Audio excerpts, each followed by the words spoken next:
bien, regardons de ce pas Luc 21, versets 25 à 28, extrêmement important.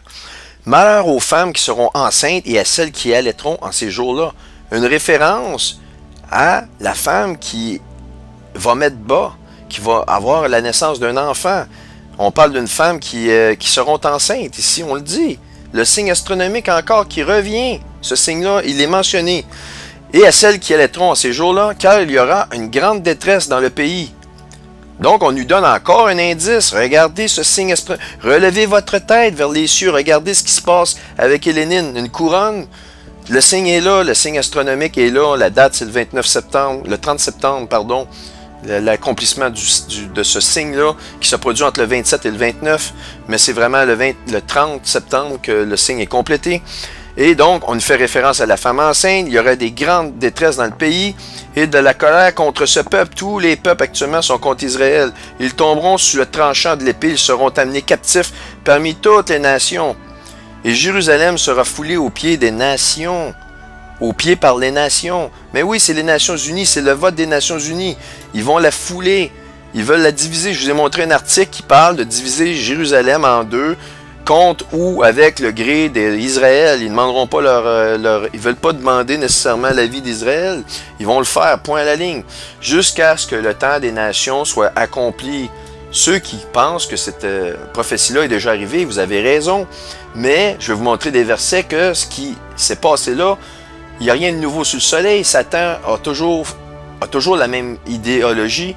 Et il veut toujours détruire les Juifs. Il a toujours voulu le faire, que ce soit avec Hitler. Il voulait détruire tous ceux qui connaissaient la Torah. Les rabbins, ils les ont entassés. Il a essayé de détruire le peuple juif. Il a dit que c'était pour de la génétique, mais c'était spirituel. Et maintenant, on nous dit que jusqu'à ce que le temps des nations soit accompli, mais pour que le temps des nations soit accompli, ça prend un système en arrière de ça. Parce que là, il y a plusieurs pays. Mais les Nations Unies, dans le nouveau monde, ils vont régner sur les 10 biorégions que je vous ai montrées. C'est un système, c'est un pays, un monde. Il n'y aura plus de différentes nations. Il faut que le temps des nations soit accompli. Donc, que les Nations Unies, si vous unissez les nations, il n'y a plus de nation. Comprenez-vous? C'est vraiment écrit. Et il y aura des signes dans le soleil, dans la lune, dans les étoiles et sur la terre. Il y aura de l'angoisse chez les nations. Et oui, qui ne sauront quoi que faire? Eh bien, les signes dans les étoiles, dans le soleil, dans la lune, je vous les ai montrés avec les Inuits, des preuves, le Ramadan, la lune qui pue à sa place en Indonésie. Au bruit de la mer et des flots, les hommes rendent l'âme de terreur dans l'attente de ce qui surviendra pour la terre, car les puissances des cieux seront ébranlées. Obama, là, il vous l'a dit le 11 septembre 2011, en lisant les psaumes 46 qui vous parle du déplacement des montagnes, que les flots sortiront et rageront sur terre. Et les gens s'attendaient à des bombes nucléaires qui vont faire un attentat terroriste. Oui, ils peuvent en faire. Je m'attends à ce qu'ils en fassent. Mais vous l'avez eu votre 11 septembre. Il vous a dit ce qui s'en vient. Ces gens-là ne font rien par hasard, mais font rarement ce que vous attendez qu'ils font, par exemple. Moi, je me doutais bien, je dirais rien, mais il va se passer quelque chose. Et c'est ça qui s'est passé le 11 septembre. Vraiment, c'est l'événement le plus important.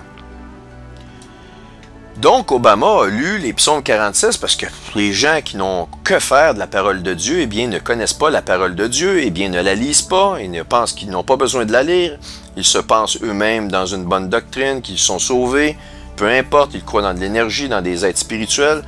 Écoutez, toutes ces doctrines-là, c'est des doctrines absolument de démons où vous vous faites complètement envoyer à côté de la traque. Il faut que vous voyez qu'il a utilisé en subtilité les psaumes 46 qui sont directement reliés à des versets et de la fin des temps complète dans Luc 21, dans laquelle les nations vont fouler Israël. C'est un indice. Je vous la montre, la clé, elle est là, je vous la donne, la clé. Regardez, lisez vous-même psaume 46 chez vous. Achetez-vous une Bible si vous n'en avez pas. Dépêchez-vous parce que bientôt ils vont toutes les enlever. Il n'y en aura plus de Bible. Pourquoi vous pensez qu'ils enlèvent des écoles? Pourquoi vous pensez qu'ils ont mis des sociétés secrètes? Je ne veux pas les nommer, ils sont dangereuses. Je pourrais en nommer, mais pour enlever, pour enseigner dans le nom de Jésus une éthique de la pseudo-parole de Dieu qui n'est pas la parole de Dieu. Ce n'est pas la Bible qui vous montre, mais ils s'en sont accaparés le contrôle. pour pas que vous sachiez ces choses-là, mais Obama n'a pas choisi les psaumes 46 par hasard. Absolument pas, il n'a pas choisi ça par hasard. C'est un lien direct avec Luc 21, 25, 28. Alors, après que ces signes-là soient arrivés, que les nations, que ce soit la fin des nations, alors on verra le Fils de l'homme venant sur des nuées avec puissance et grande gloire.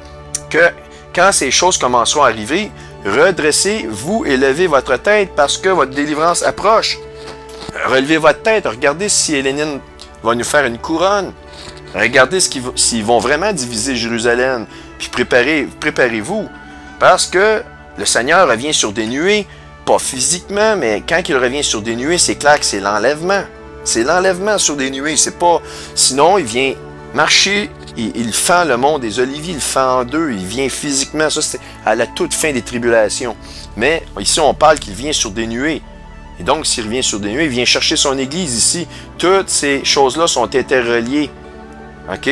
Toutes ces choses-là sont interreliées intimement et ça a rapport avec ce qu'Obama, ce que je vous ai montré dans un extrait de sa vidéo où il a nommé les psaumes 46.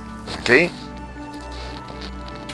Maintenant, Ecclésiaste 1, 9, 11. 9-11 ici, c'est assez spécial. Pour ceux qui croient que ces événements-là sont déjà arrivés, c'est du passé, oui, on a déjà envoyé les Juifs parmi les nations, oui, il est prophétisé qu'ils seront envoyés dans les nations, qu'ils seront ramenés, mais ils vont être encore pris en captivité parce que, regardez, Ecclésiaste, au 9-11, il va se produire un 9-11. Si Hélénine nous cause des gros sérieux problèmes de tremblement de terre, tout le monde va appeler la centrale 9-11. Ils n'ont jamais compris, ils ne connaissent pas les sociétés secrètes. C'est pas pour rien que la centrale 9-11 existe.